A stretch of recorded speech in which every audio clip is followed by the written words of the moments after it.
tell me say after the work on Mercy project and they get some kind millions, and they get some kind, you know, in their business, they work, say also where they put in, they go pay. Mercy Chinwo is in the news again.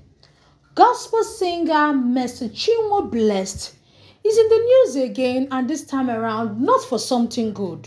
You're welcome to my channel. I'm a React. Over here I do reactions, my beautiful people, and all that good stuff. So please do all by liking this video. Please do all by subscribing to my channel. So my beautiful people, this afternoon I came across a trailer from Glitz Africa. You know that Glitz Africa where Nedu is the host, and they were interviewing Mercy Chinwo's ex-producer, and he said a lot. You know, here on YouTube, you can't just carry some of this content and just start playing it in your own. I would have loved to play the full video here, so you can go and watch Glitz Africa's interview. There you will get the whole full gist, but I will narrate to you part of, you know, what was said. So there's this guy that claims he's Mercy Chinwo's producer. He said he was the one that produced most of Mercy Chinwo's songs. He mentioned a lot of songs that are my favorites, and he said he worked with Mercy Chinwo relentlessly, that both of them hardly sleep because he felt after the work, you know, he had royalties, he was promised a lot, and after it, he didn't get any. And that even when his father was sick and had stroke, he reached out to Mercy Chinwo for help, and Mercy Chinwo, according to him, just gave him words of encouragement. Oof, this one is a tough one for me. Yes, because we are yet to hear from Mercy Chinwo, and the full interview is yet to be released. The full interview is yet to be released. By the time the full interview is released tomorrow, I will come here and give you the whole gist proper. But these are just snippets I saw from, you know, Glitz Africa. Now, in this whole story, let us just assume now that the guy is saying, according to him, you know, royalties he's supposed to get from the music they produced together, he wasn't able to get it, and maybe he is trying to call Mercy Chinwo out.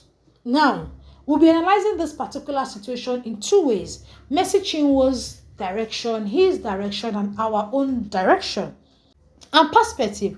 Now, let's talk about Mercy Chinwo's part.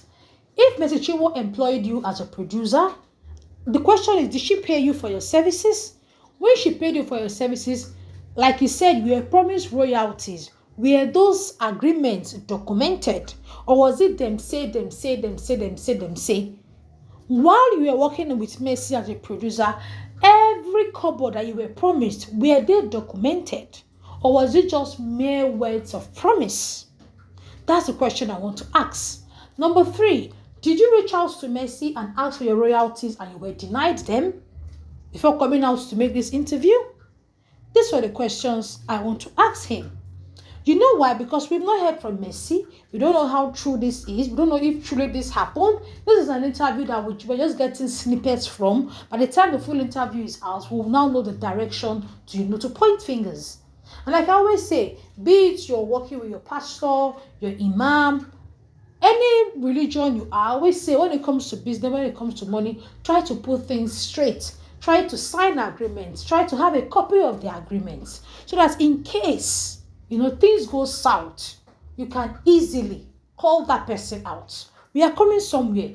Let me give you this very short story. There was a time a ministry called me and told me I should cook a little jollof rice for their Thanksgiving.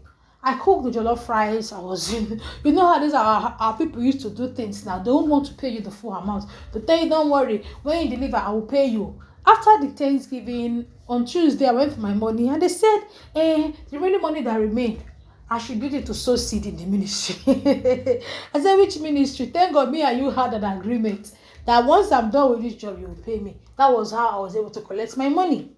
Now, let's go to Mercy Chinwo's perspective. Mercy, did you sign any agreement with this guy promising him that when he works relentlessly hard with you, when he delivers with you, that you will pay him so and so amount? Were there agreements? What happened when you guys worked together? Was he a bad producer? Did he try ripping you off? What happened? Did the relationship end on a good term? Because what we are saying here, I don't know. I cannot really vouch and say the relationship between Mercy and this producer guy ended on a good note. So there are lots of missing links in this story we don't have yet, and we can't judge so quickly, and we will just have to wait till the full story is out.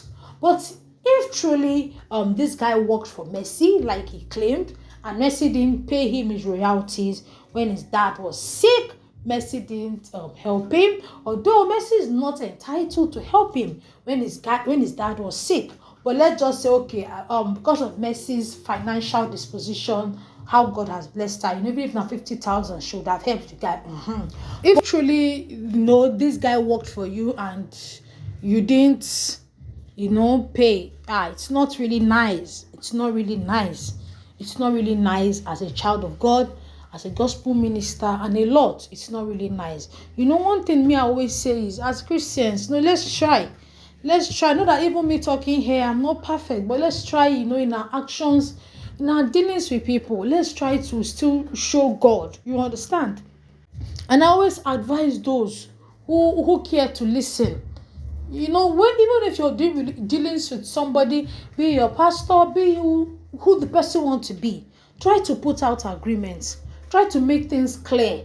Don't say, oh, it's my pastor, you will not cheat me. Oh, it's my... No, just try to make things clear. You know why? We are not perfect. Forget that God is using them or God is using us. We are not perfect. We still have, those imperfections. Always try to put things straight. Don't say, oh, it's my pastor. Don't worry. The pastor will not cheat me. Oh, he's a gospel minister. Oh, gospel minister will not cheat me. Okay, what if they cheat you? What evidence do you have? I don't hope this guy coming out to talk now has evidence. He's not just coming to come and talk for just talking sake, no evidence, no proof to back up his claims. That's what I always encourage people. If you are having dealings with people, be it your dad or be it your mom or anybody, even your spouse, try to make things formal so that in case one day they just start misbehaving, you can easily bring out your own part and and share your story, and people will believe you. Or if you want to take the person to court, you have evidence, you have documents to back up your your claims in court. So that's just it. It's really a sad one. Hopefully when the whole story comes out, we will now know who to to point fingers at. But I will not be happy if Mercy goes into any saga or drama again.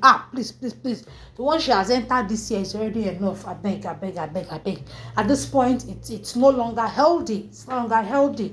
But it's well. God see us through. My beautiful people, Sunday blessings. How are you enjoying this beautiful Sunday with your friends and family? Do well to like this video, my beautiful people. Do well to subscribe. I'll see you in my next one. Bye.